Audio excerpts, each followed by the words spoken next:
Good morning, good afternoon, good evening, everyone, and welcome to Brand Building to Secure Funding.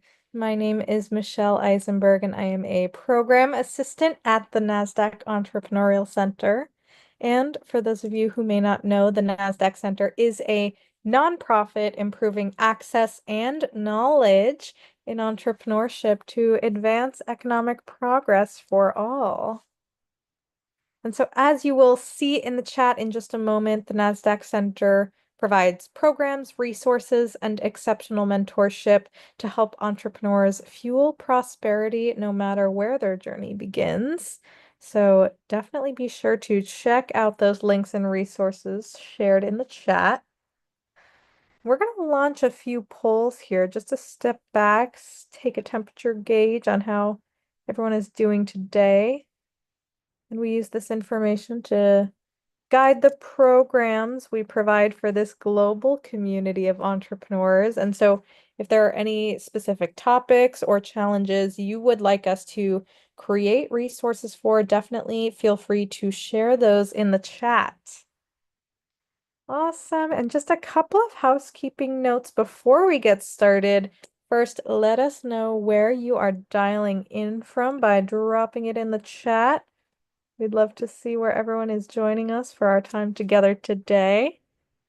And second, we're going to have a live Q&A at the end of the event, so please feel free to submit your questions at any time using that Q&A function at the bottom of your screen, and we will do our best to get to as many as we can.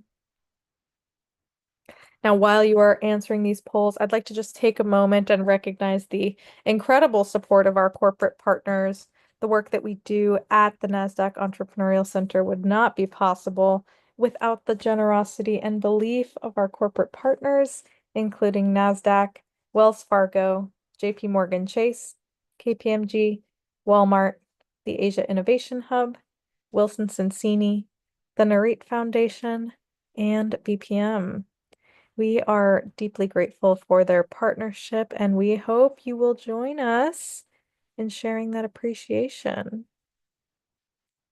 Awesome. We got one more poll going here. Oh, look at that. We got folks from Maryland, New York, California, Colorado, Georgia, Washington, D.C., Amsterdam. Welcome. Pennsylvania, North Carolina, Connecticut, Virginia. Oklahoma, welcome. Oh, awesome. This is great. So many people from all over the place. Wonderful. We'll give this poll just another moment here. And let's share those results. Oh, welcome from Ghana. So great to have you here with us. Amazing. And so, without any further delay, please join me in giving the warmest welcome to our special guest, Adebukola Ajao, founder and digital marketing consultant at B.D.Y Consult. Adebukola, so amazing to have you on for this important topic. Super excited, and I'm going to pass it over to you. Awesome. Thank you so much, Michelle. I really, really appreciate the warm welcome. Welcome, welcome, welcome, everyone from different parts of the country, different parts of the world. Thank you so much for joining us today and learning about brand building to secure your funding. My name is Adebukola, as was said. And for the past 10 years, I've been a small business marketer working with an agency that I founded, particularly to help small business owners learn that if you're in business, marketing is your business. I'm also an iTech professor on the university level, working with undergrad and graduate students, helping them to understand marketing and be prepared for marketing careers.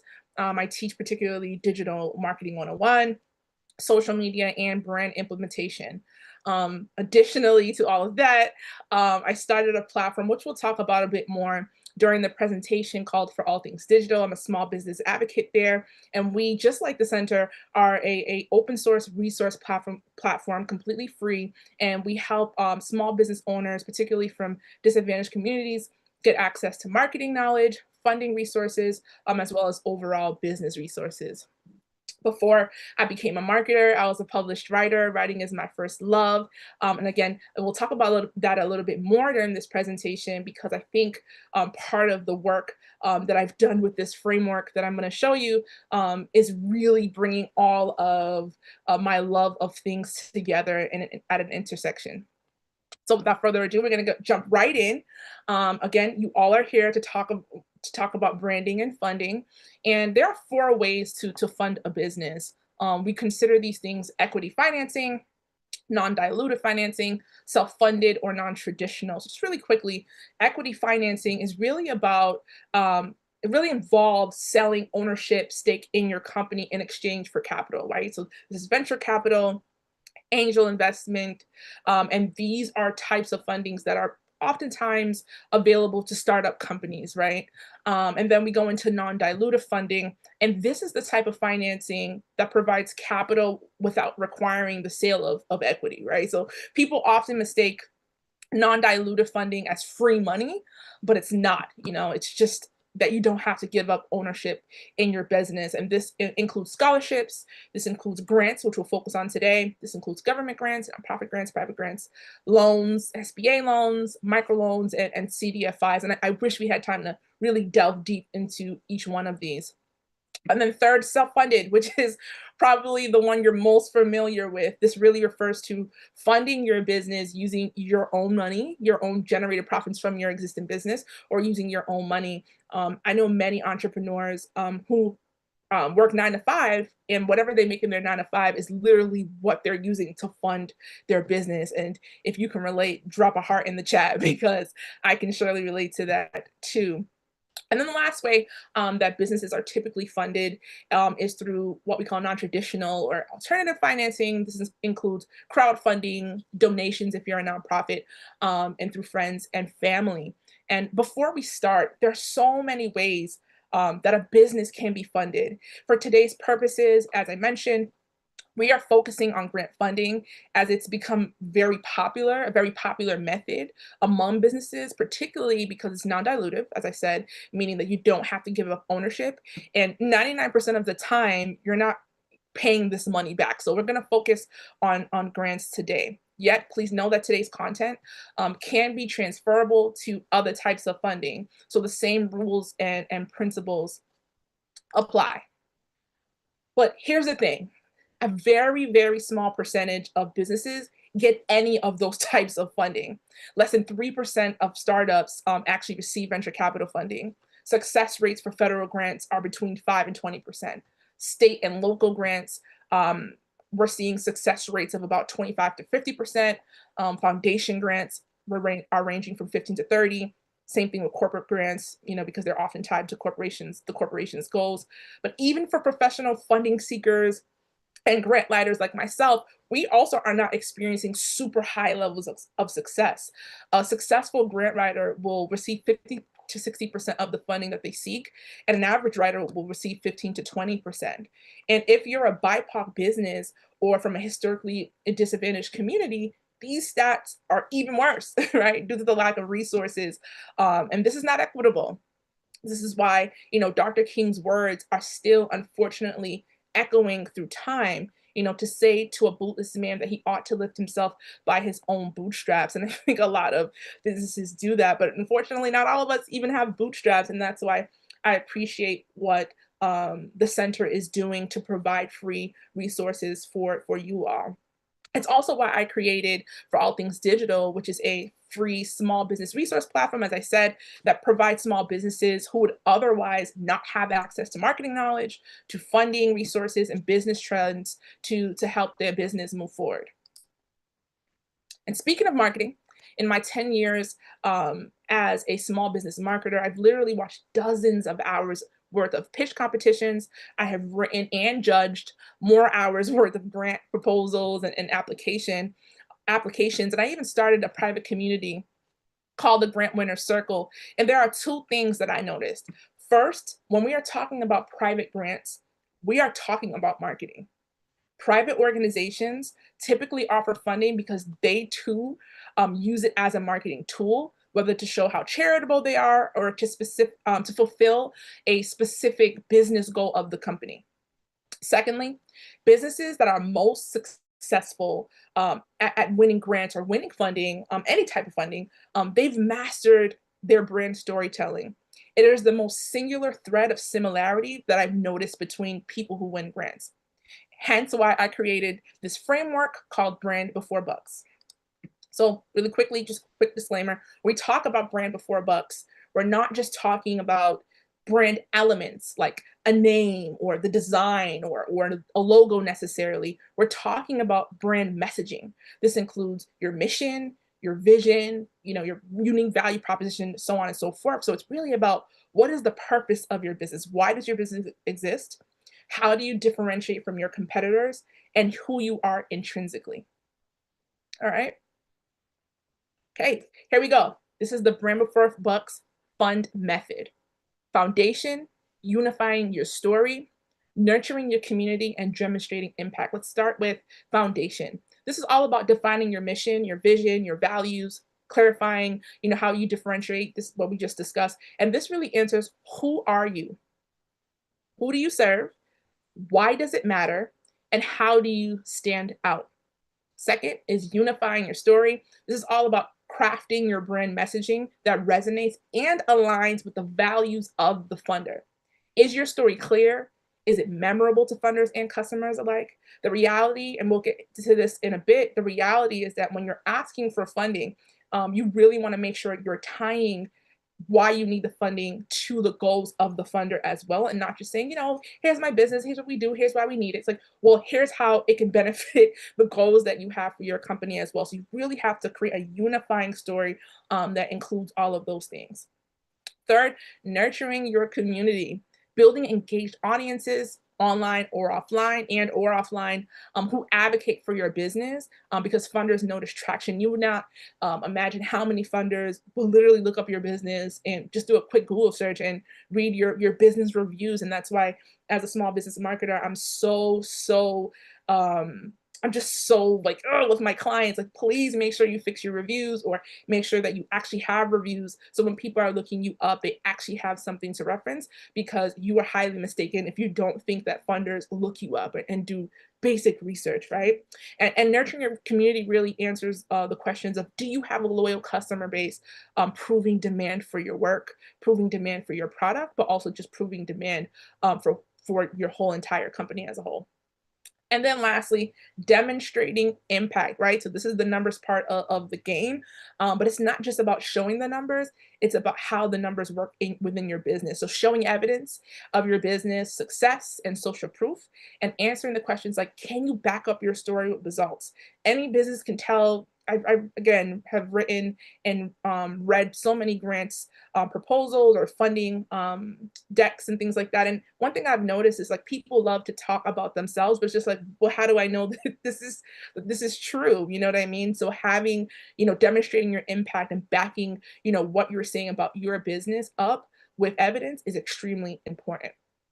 So all in all, branding includes brand strategy that really helps you answer all of these questions and helps you create messaging that empowers your brand story. And that's the reason why I created the Brand Before Bucks framework, because I really want founders, entrepreneurs, small business owners, aspiring business owners to understand that when you are going for funding, you're probably not winning because you don't actually have brand strategy. Because if you did, it answers a lot of the questions that you would typically have when you're seeking funding, such as grants, for example. So why does this work? Because when you have a strong foundation, right? When you have a real community engagement and tangible impact, you're not just telling funders, what you want to do. You're showing them who you are, why it matters to them, and why it's worth investing in. Funders aren't just looking for ideas. They're looking for alignment, they're looking for credibility and clarity, and the fund method really helps you deliver on all of that, right? So really quickly, let's look at an example.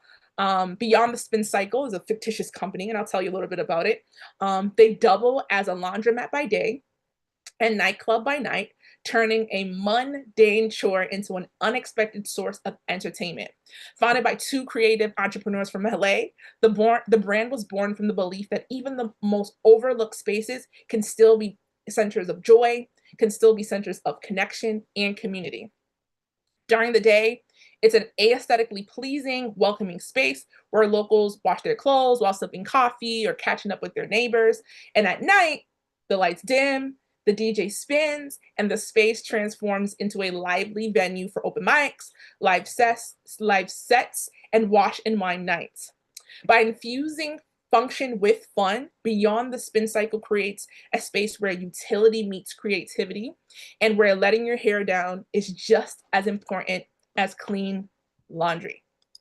All right, let's look at this through the fund method, right? Let's start with foundation. Foundation gives clarity. Their mission is to blend laundry with nightlife entertainment, which is its core unique value proposition. It's what helps them differentiate themselves, but it clearly defines who they are and why they're unique, right? So by basically uniquely blending essential services like laundry with entertainment, Beyond the Spin stands out in a crowded market, right? This approach really captures attention. The key here is to articulate differentiation from competitors. Funders want to know why they're sitting here and why they're giving you their 5 to 10 minutes of time to read your application or to hear you out, right? So the reason why this is important is because differentiation immediately demands attention from from a funder, right? Like even from a customer. Like that this is why branding is so important, because branding helps you deliver on that when you're talking to a customer. The reason why people stop scrolling, the reason why people, will listen or will buy something from you because you've demanded their attention, and differentiation is a way to do that. Right? Next, we have unifying your story. So let's look at Beyond the Spin through unifying their story. And story builds connection. Beyond the Spin cycle built a brand story that's consistent and funder aligned, right? Let's say they applied to a grant that is wellness focused. Their narrative could focus on these key elements: mental wellness through joy and social connection, providing low stress environments for everyday chores, creating accessible spaces for under resource communities, or reducing isolation, right? This alignment between brand story and the funder's mission also makes them stand out. Funders are not just looking for impact that aligns with their values. When your brand story directly speaks to their goals, like for example, wellness or community development or equity, it really shows that you've done your homework and that you're the right investment. And just a quick note, also incorporating like sustainability themes in your marketing is absolutely crucial to remain relevant in the funding world in 2025, right? So I think this is also important in light of the United Nations Sustainable Development Goals. We call these SDGs. So by aligning your marketing with the SDGs, you can demonstrate to a funder that you have a commitment to solving humanity's biggest problems. And many companies, many funders, whether they explicitly state this or not, have adopted these goals as well. And I've actually added a link to these goals as a QR code. So I'll give you all a moment to scan this code, because it's really important that you figure out what goal your business fits under and speak to that consistently throughout your marketing, not just for the purpose of funding, but just throughout your marketing, even when it comes to reaching customers. All right. Moving on to the next part of the method, nurturing your community, because community drives credibility. Beyond the Spin cycles, recurring events and neighborhood collaborations drive revenue. They build deep local roots or a cult following. This shows traction and audience engagement, right? So in these instances, when you're approaching a funder, you really want to be descriptive. This is where the numbers come in. You really want to be descriptive and add statistics that will further demonstrate this, right? So for example, let's say you had Beyond the Spin cycle had 2 events per quarter that drew up over 1,000 registrations with a 65% turnout rate, right? Like these numbers are really important to really drive home that you have proof that people want your business, they care about your business, you're community focused, and you're doing something beyond just making money, right? And lastly, demonstrating impact. Impact builds trust and it inspires investment. Beyond the Spin cycle has attracted attention, they've retained customers, built a viable business, and this is all evidence of real world impact. There's a clear proof of concept here, and a funder can see that this can be a replicable business. Like this is a business model we could duplicate and grow or scale, right? So Beyond the Spin Cycle uses the same psychological triggers that it uses with customers to influencers, funders' decisions. So here's some key elements. If you've been listening to the story of Beyond the Spin Cycle and how the fund method could help them win funding, there are a few things that really stand out. And again, that's differentiation. That's how they demand attention. By uniquely blending essential services, they stand out in a crowded market, right? This second one is community building, loyalty. Their nightclub laundromat concept creates a strong sense of community because people can come do their laundry, they can get to socialize, and these type of things are great for the community, but also great for the bottom line of the business, right? Because it leads to higher customer retention, leads to more word of mouth, which also leads to more foot traffic.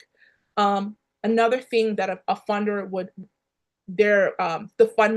the fund method would signal to a funder is that this business obviously has multiple revenue streams, and that signals to them stability. Beyond the traditional laundry services, they generate revenue through evening events, potential partnerships, which increases foot traffic and also makes them resilient for turbulent economic times, which we are actually currently in, right? And then lastly, scalability and growth potential. All of this comes from effectively sharing the story of your business as opposed to being generic, right? So you know how at the end of the framework, the fund method, the framework ends with the letter D? Well, that also stands for delight. Having brand visuals that empower your story and attracts your tribe is extremely important. Remember, grant funders are human beings just like anyone else. The only difference is that they have the power to choose whether to give your business funding or not, right? So visuals help funders feel more engaged and help them thoroughly understand what you bring to the table.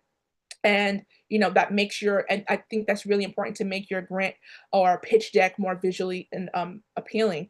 The one thing that's like really like that I always laugh at when people tell me is like, I'm a visual person. And I'm like, well, most seeing individuals who have the privilege of seeing are also visual people. People are visual people. So if you have the opportunity to share visuals in your grant application or in your pitch decks or in your presentation or pitch competitions or where you're seeking funding, I wouldn't even say if you have the opportunity, you should always share visuals, and they should all be consistent with your overall branding because it really helps drive the point home.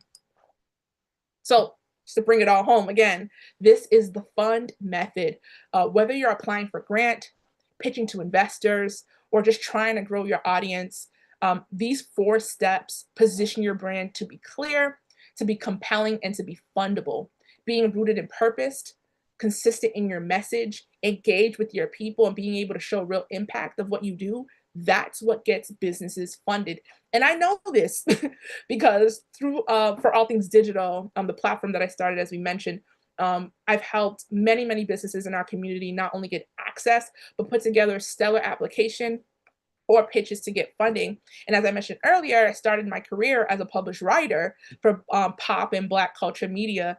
So when I transitioned to marketing, I was like, let me use my effective marketing skills, my effective writing skills to help businesses really learn marketing and utilize it to leverage funding.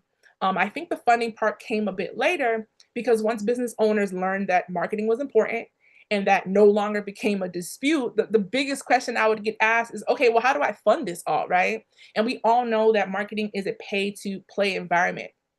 Anyways, at least 50% of these winners use our fund method, and it's not for lack of having branding themselves, but I think the Brand Before a Bucks framework really helped them position their branding for funding, if that makes sense. All in all, your grant application or fund seeking efforts should tell a story about your organization and why it is deserving of funding. Use your brand strategy to craft a clear story that resonates with funders and makes them want to actually support your work, right? Because the reality is this: you're using the same language and strategy that you use to attract customers. You're using that same strategy when you're going for funding. It's really the same thing, and that's what the premise of Brand Before Bucks, right? Let funders imagine a vision for the future that inspires them and motivates them to support your organization beyond just making money, right? So before we head into our Q&A, I want to show some examples of Brand Before Bucks from the perspective of funders. if I'm sitting here and I'm trying to convince you to invest in my company, or someone's listening and they want to convince you, how does someone convince you that they've got all of those things? I start with the story. And there are three key parts of a story when you're trying to raise money. Why now? Why this product? And why this team, or why me? How big is the size of the opportunity? How big is this market? What is happening in the market today? What are the dynamics that mean this is the right? Thanks for watching that. So the very, very first thing she said, and even the first thing that this gentleman said, he's a co-founder of the Frater Family Foundation. If you have an opportunity, definitely look them up. They're doing incredible work. And the first thing that funders typically say when you ask them, what's one tip you could give a business owner today? And the first thing is always a clear and compelling story. Brand Before a Bucks doesn't say, okay, that's the branding is the only thing, and it's the number one thing that you need to have to win funding. However, it is the first thing that most business owners, entrepreneurs, startups oftentimes miss when they are going for funding. Anybody can have data. Everybody does have data. You can have a great presence. You can have all the things, but if you don't have a clear and compelling story, and if it doesn't connect to why a funder should be giving you money and how it aligns with their goals, you're likely not going to win, right? And so it's very, very important that when you are going for funding, your funder, your audience should be in your mind. Like, just like when we're going out to market our businesses and we think about our customers, you should be thinking about funders and their needs, their wants, right? Like when I work with clients with this method, we literally do like funder demo psychographics. Like we literally find out who is funding us, like what individual is is leading this effort to give funding to businesses, right? Or what team is doing that. And we do psychographics and demographics on that and really figure out what needs do they have and how is your business fulfilling that need. All right. Now that we've come to a close, I want to again thank you all for being here, and to the Center for finding this idea to be compelling enough to share with you all. The Brand Before Bucks framework has been featured by Essence, by Ebony, by Bank of America, and the Small Business Expo, and more. And I hope that it works for you. And I can't wait to see you all in the field. Really quick key takeaways before we go into our Q&A. Your brand story is your foundation. It communicates your value. Invest in this as you seek funding. Consistency builds trust and recognition. And a strong brand is a valuable asset for growth and funding. Thank you.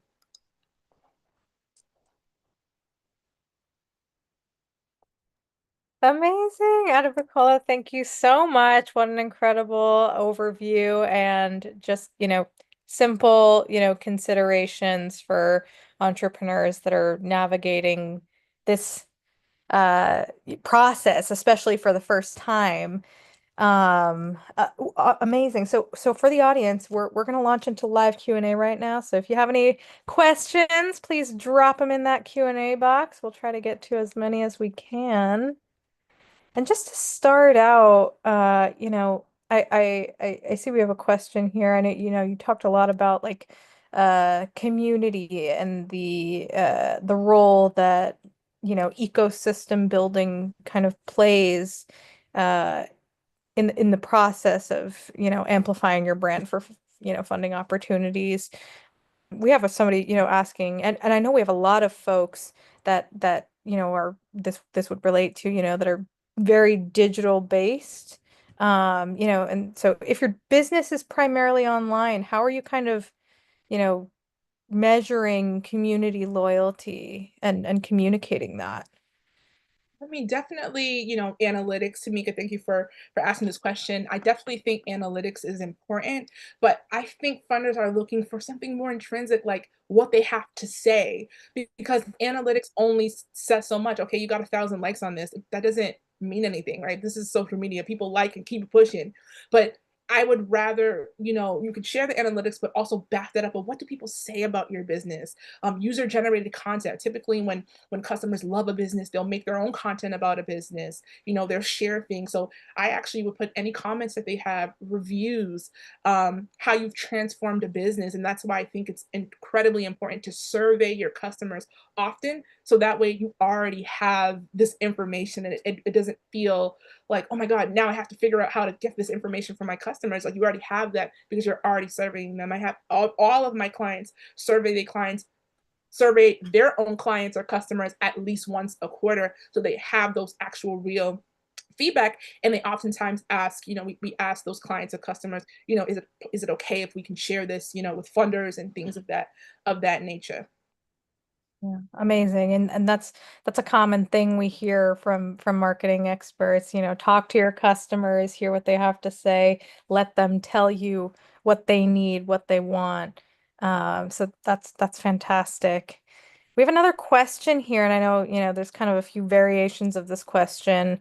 Any just, common mistakes that you've seen founders make, in their messaging and their, brand presentation, when trying to kind of position themselves for grants or other funding opportunities, and how they might avoid those kind of common mistakes.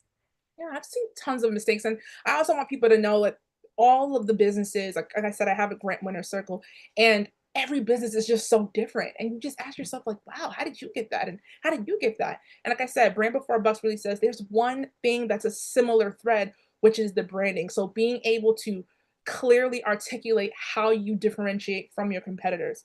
Funders want to fund, whether you're a small business, a startup, or whatever, like they want to, or a nonprofit, they want to fund businesses that are doing something that's different from what's happening in the market. Again, when we're talking about grants is money you don't have to pay back, right? So it's not like, people that are giving you grant money are like, well, you better be better than everyone else, or, I'm taking my money back. It's not more of that, but it's more of their brand too, right? A funder also has a brand to protect as well. And so if they're bringing you into their fold, you have to be in alignment with them. And so really having differentiation and really being able to articulate how you're different from your competitors, not only being different, but like how you're doing your business or your solution better than others, right? Like that is, to me, seems to be the biggest mistake that people make, is not being able to just like clearly articulate that. And not being able to clearly articulate that doesn't mean that you're not better than your competitors or you're not offering something, superior. It just means that you weren't able to clearly articulate that. So being able to clearly do that is extremely important. Wonderful, wonderful. And, kind of building off of that, I know we have a lot of folks in the audience that are maybe early in their business journey. Maybe you have limited operating history. And so what are some of the, like effective ways that you've seen folks demonstrate brand consistency, organizational credibility, and, before they've launched or generated revenue, how does that kind of, how have you seen folks navigate that? I could give you a million answers, and I'll tell you this. You have to just be who you say you are. A lot of businesses say a lot of jazz. That's just the reality of it. I'm gonna keep it real. Like a lot of businesses say, I'm this and I'm that. It's like, no, you're not. Show me, prove it. You know what I mean? You know what I mean? Yeah. Like we're all about wellness. How are you all about wellness? And I went on your website and I almost had a heart attack. I couldn't even find the checkout button. And and I'm like, I'm so serious. Like, be who you say you are, right? Like truly, truly, like be who you say you are as a brand. If you're a wellness brand, every touch point of your business should feel like I'm on cloud nine, quite literally. You know what I mean? I think the consistency has to come in with aligning with who you say you are. There's brands that, that are like, there's different types of brand archetypes, right? So there are brands that are like anti-capitalist, and everything about them is anti-capitalist, and we love it, right? It's consistent with who they are. Like you just Right. really have to be. And again, I could say a million things, but I'll keep it at that. Yeah, no, that's amazing. Like, and really applicable to any founder here, putting action behind your messaging consistently. So that's amazing. Right, right. Thank you. We have another question here, and I know we have some folks that are maybe like slightly, further in their business journey. Maybe they've, had a solid branding strategy, seeking smaller like local grants, and they're looking to transition to like, maybe like more like national or institution level funding. Any insight on, how they might evolve the branding strategy or your messaging there? Which question? Who did this come from? I just want to, because this is, I also see people's questions. I want to speak to them as well. This was one of our I think it was one of the last submitted like pre-submitted questions from maybe somebody who registered towards the end.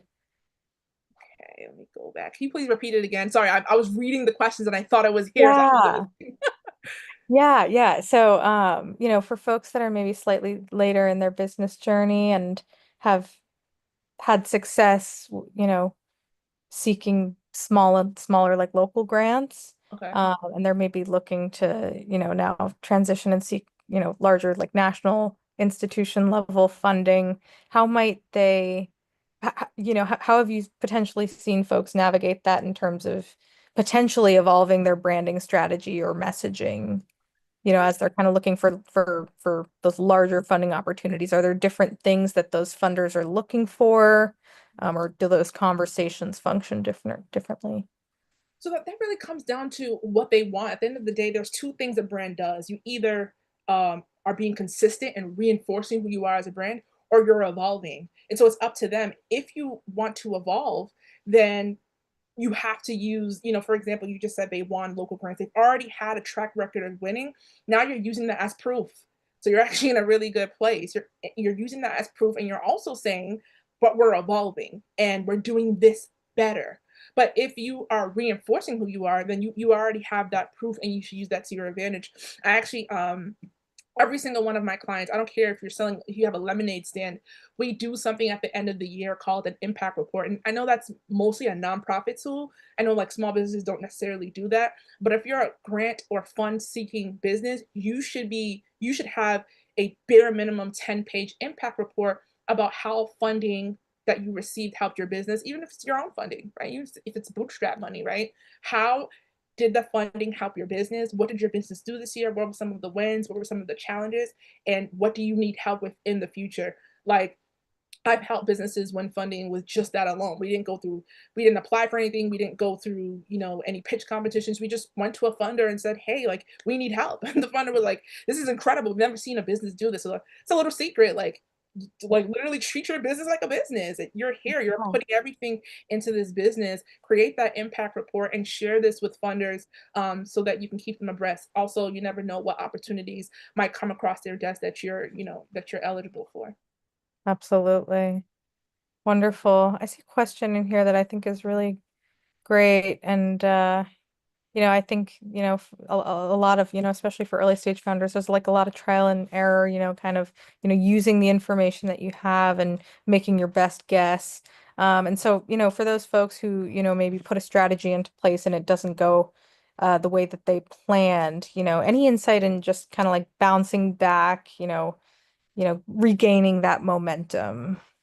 Yeah, I mean, it really, I honestly think it would benefit you to work with the center or other organizations that offer free consultation, or hire someone to really evaluate, right? Sometimes you're just like, I don't know what went wrong. Well, you don't know what went wrong because you don't know what went wrong. Like, you literally just don't know. And instead of just sitting there, like, I don't know what happened, like, really have a business consultant come and actually evaluate your business, because you'll never imagine like what things could have improved on, right? Like, it doesn't um say anything about you as a person or even as a business owner. There's just things that you could have missed. And kind of speaking earlier to the presentation, you deserve that, especially if you're from a historically disadvantaged community. We're already behind in so many things and don't have the same resources as others. And so definitely reach out. Like, we're literally here to support. I'm certainly here to support any business that feels lost or just doesn't know where they're at right now. You won't believe a lot of businesses feel that way. Even big successful businesses every day get up and just like, what are we doing again? So Right. don't count yourself out and know that you have tons of support for that. But again, long story short, I think you should hire a consultant to really evaluate your business processes, your cash flow, and really figure out what went wrong. What went wrong. Yeah.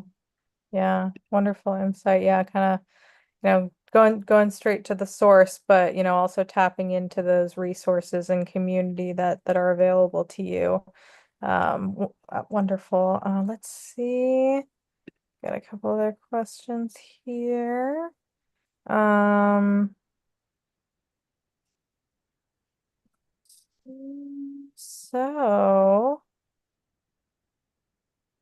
we had some folks that were, I think looking at, some of the folks who registered, um, kind of asking about, you know, are, you know, are there parts of your brand narrative as you're kind of shaping, conversations with, different audiences, different funders that you may be, potentially seeking?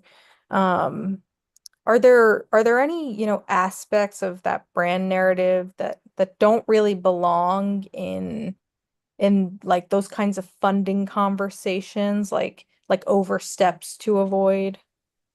Yeah, I mean, I think brand voice is where people really get tripped up, right? Because if you're like a happy-go-lucky brand, you also don't want to be pretentious. This is still a business conversation, but you also don't want to be generic and just be like, like just straightforward. You also want to show your personality. You have to remember that funders are human beings. I think people forget that too. And they're essentially all kind of like customers. Like they're here to learn and figure stuff out too. Like they just, like literally I've judged grant competitions and people get so nervous and I'm like, I'm just a human being. I'm gonna go home and like eat a burger after this. Like we're, it's okay. Like just take a deep breath and just tell me what you've got. Like don't Yeah. overthink this. And so I think brand voice is where I've seen people kind of get mixed up. And most of the time it's because they're just being generic and not showing any type of personality. Um, Mm, but then I've also seen people just like do a little bit too much and just like this is still a business conversation. We still have to be professional. But it's important for you to clearly communicate. yeah. Wonderful. And kind of on that note, I see a question here in the chat. This person is asking, once you kind of have the messaging right, they're asking, do you offer services to help people learn how to deliver the story pitch? I'm curious, what your thoughts are on that, kind of like evolving, your messaging strategy into a story or pitch, any key considerations there. Absolutely.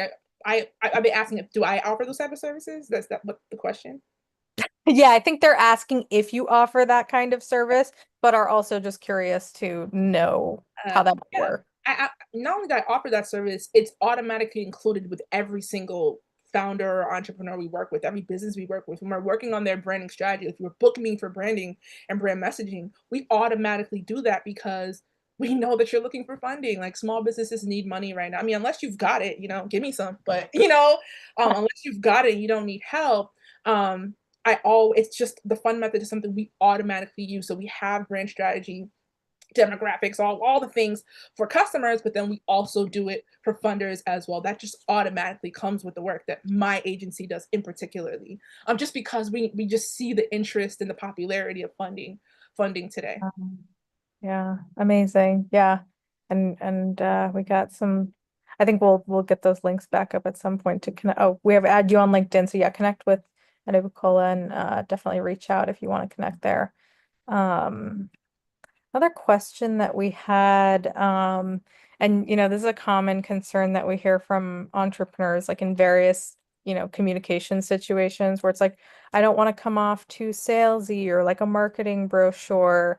Um, any kind of considerations, in that respect about like, you know, practically weaving your brand into a pitch and how you might kind of like avoid that kind of language or tone.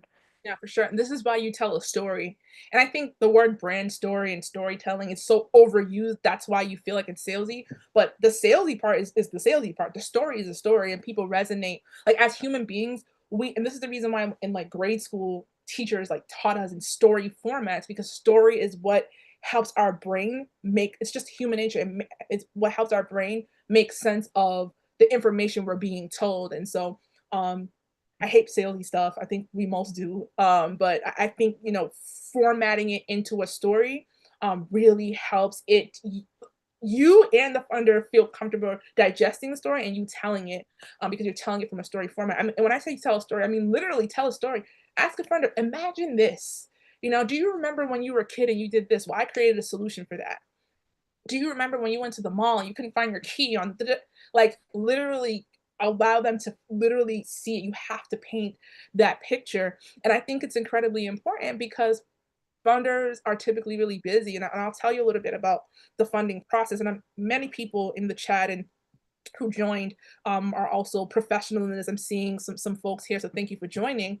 But one thing I've read the grant, especially in the grant writing world, it's unfortunate, but oftentimes people submit their grants, it doesn't get read. You know, funders have, especially with private grants, like they don't have to follow federal rules when it comes to grants. No one has to read your application.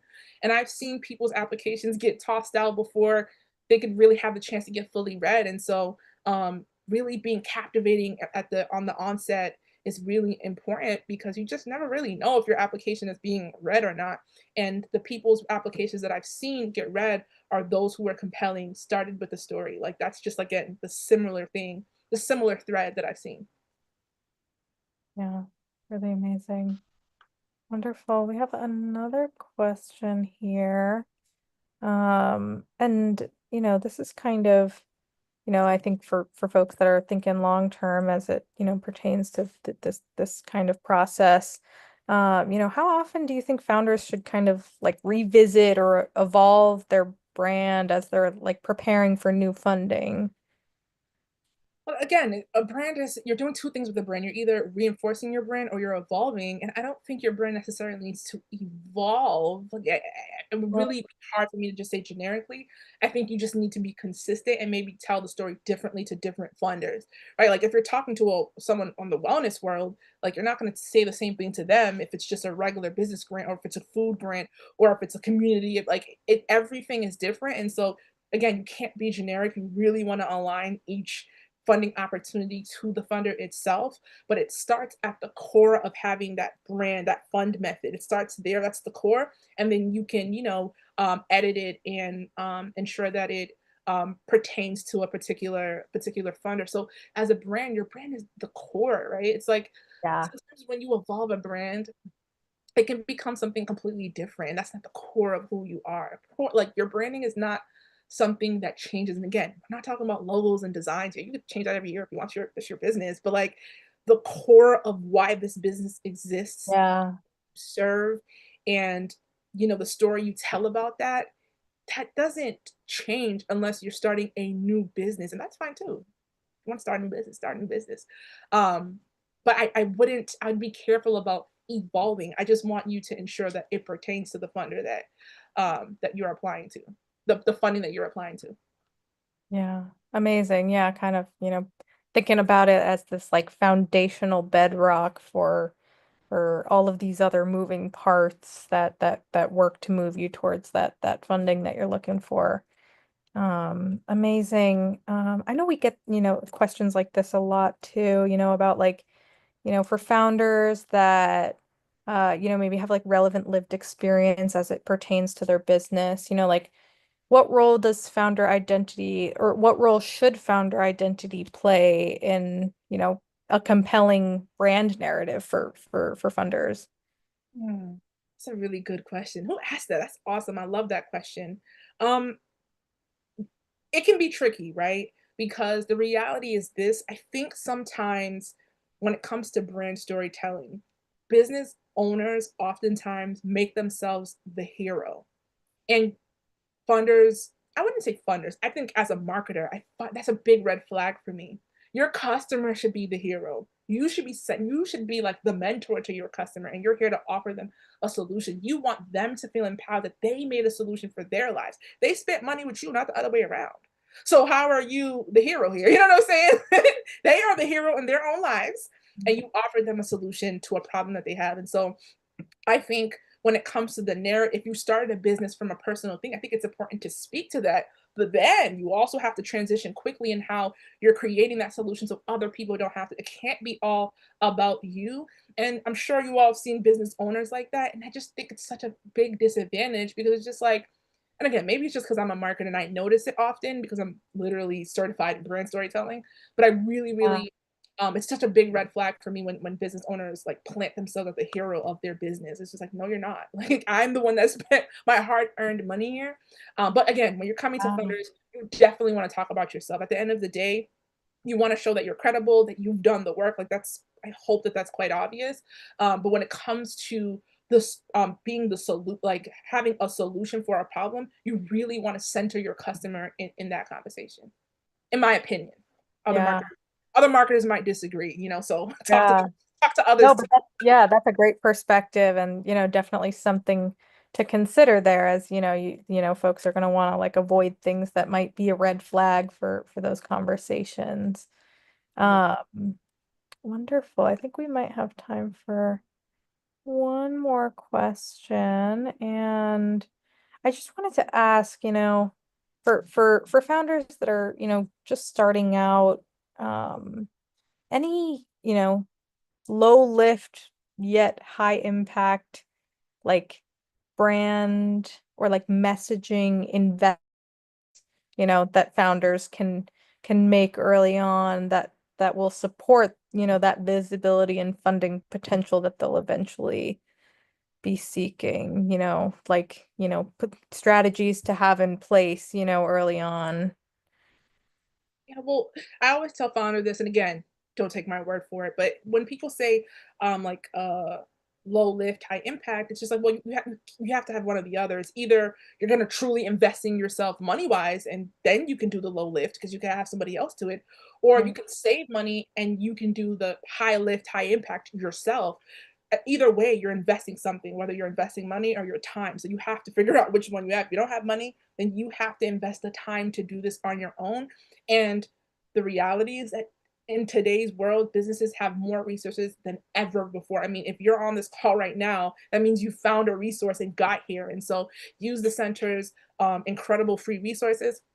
I also have a platform called For All Things Digital, and we literally provide these resources for free. So that slide where I showed all the grants that our community has won that came from that community. I mean, we've helped businesses since 2020 win almost $1 million worth of funding that they don't have to pay back. Our For All Things Digital itself actually won a grant, so we can continue to keep the platform free. And so, Yeah. and all of those most of those business owners don't have a marketing consultant. They don't hire people to do their marketing. They kind of just bootstrap and do it on their own. And so as a business, you have to figure out what you're going to invest. You're going to invest something. You're going to have to sacrifice something. You Yeah. have to determine what that will be. So yeah. Wonderful. Wonderful, Adebukola. This has been so amazing. I know there are questions that we didn't get to, so definitely make sure to reach out, connect with Adebukola. And if you just had, one key takeaway that you wanted to leave with the audience, if that you don't want them to forget, what would that be? Yes, I hope I don't know if you all still seeing my screen, Yeah. um, but these are some of the key takeaways. Sorry, I'm looking at it from another screen. But again, the key takeaways for me are these: like really invest in yourself. Like again, like I just said, grants are still an investment, and if you want others to invest in you, you too have to invest in yourself. And if you're gonna invest in anything, you should invest in your branding. Again, this is not just your design, your look, and your feel. This is the story you're telling about how you are solving the problem of your customers, your clients, and how you align and how that aligns with funders' goals as well.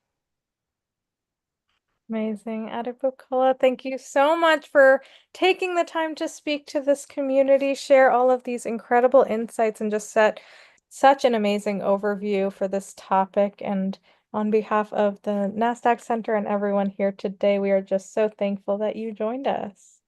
Thank you so much for having me. Thank you for everyone who's watching online on LinkedIn, YouTube. We really appreciate y'all. And again, I love to see y'all in the field. Please reach out anytime. Amazing. We'll put those links in the chat. And to our audience, we would love for you to join us for upcoming webinars, which you can view using those links in the chat as well. And thank you all so much for joining us today. We look forward to welcoming you back online with us soon.